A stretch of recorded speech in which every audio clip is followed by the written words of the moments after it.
ये है NYU news और आप देख रहे हैं नवयुग उदय मीडिया नेटवर्क। देश की बात देश के साथ।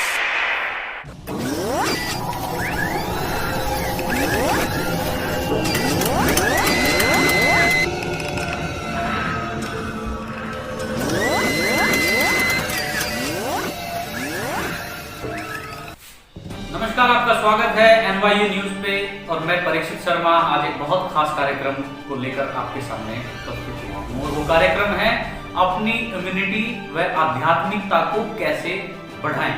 जी हाँ, ये एक ऐसा समय चल रहा है जहाँ पर हर कोई व्यक्ति ये चाहता है कि हमें कोई ना कोई काम मिले, हम कुछ ना कुछ काम करते रहें। लेकिन नहीं, सबसे पहले आपको दो चीजें आवश्यकता है कि वो आपकी बढ़नी चाहिए। यदि आपकी ये दो चीजें कमजोर रह गई तो कहीं ना कहीं आप कोरोना से, यदि आपको हुआ तो भगवान ना करे सबसे पहले तो हो, लेकिन यदि हुआ तो आप जंग नहीं जीत पाएंगे। जी हाँ, हम मंगलेश्वर भैया दास जी महाराज आज आपको बताएंगे कि आप अपनी आध्यात्मिक शक्ति को कैसे मजबूत करें। वो बताएंगे कि आप योग साधना में कैसे जाएं और किस तरीके से आप इस समय का सदुपयोग करें। हाँ, मंडलेश्वर भैया दास जी महाराज जी के पास जाऊंगा। महाराज जी बताइए कि किस प्रकार इस समय का सदुपयोग कर एक आम व्यक्ति को अपनी साधना और आध्यात्मिकता को बढ़ाना चाहिए। जय श्री राम। जय श्री राम।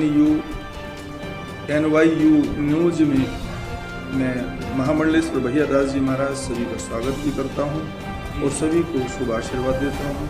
संत महात्मा के चरणों में कोटि कोटि दंडवत प्रणाम करता हूँ। आध्यात्मिक जीवन में जाने के लिए सबसे पहले गुरु की शरण में रहना पड़ेगा। प्रथम भक्ति संतन प्रसंगा, और गुरु जो आदेश दे, जो नियम संयम बताए, उन नियमों के अनुसार, जैसे कि सूर्य उदय से पहले उठना चाहिए।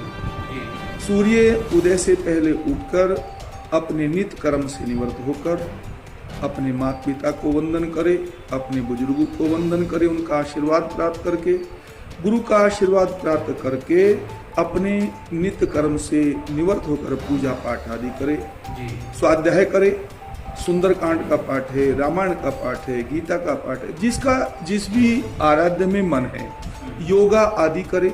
अपना जैसे अभी लॉकडाउन चल रहा है, सब अपनी घरों में है, अपना नियम बना ले।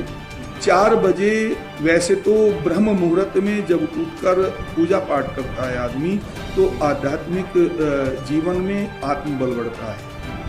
आध्यात्मिक जीवन में अगर पूर्ण रूपेण उतरना है तो रात्रि 2 बजे के बाद अपना आसन छोड़ देना चाहिए।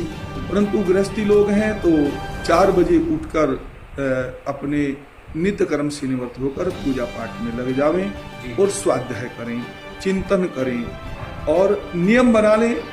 जैसे अब लॉकडाउन है तो कम से कम 3 बार की संध्या करे, 3 बार पूजा पाठ करे, निश्चित भगवान की कृपा होगी, आध्यात्मिकता बढ़ती चली जाएगी। और याद रख लेना, जो मन की शक्ति बढ़ती है वो भजन करने से बढ़ती है। भजन करने से, सेवा करने से, दान करने से आत्मबल मजबूत होता है।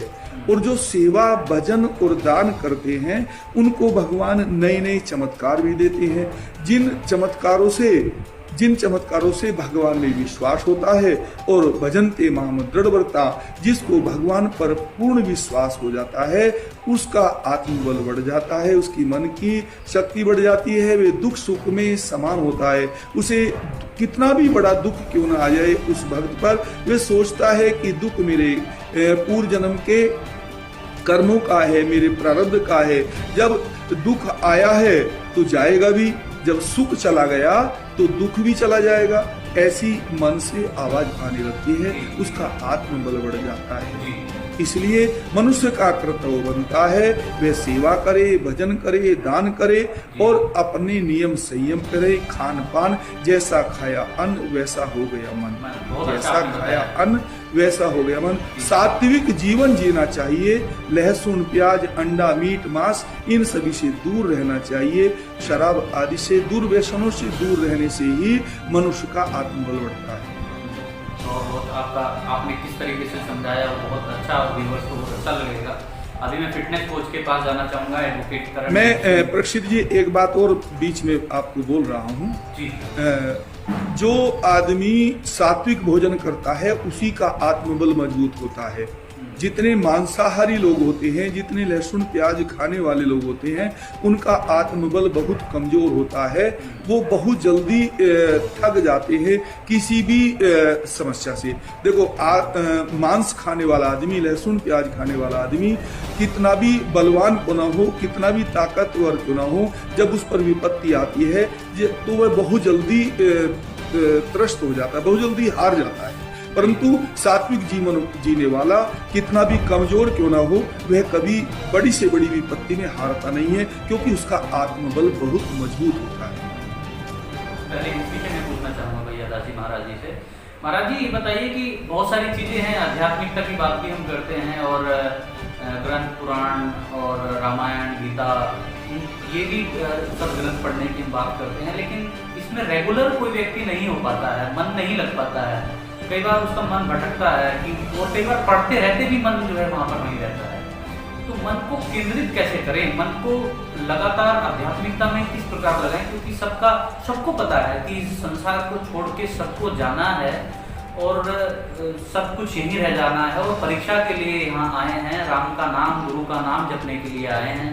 लेकिन उसके बाद भी सत्यता को छोड़कर सब इस प्रपंचों में लग रहे हैं, माया जाल में फंसे हुए हैं, जो झूठा है, जो खत्म होने वाला है। और सत्यता सबको पता है यही है, इसी से हमारा उद्धार होगा, उसमें मन नहीं लगता है। तो ये क्या सिस्टम है, इसके विषय में कुछ बताइए।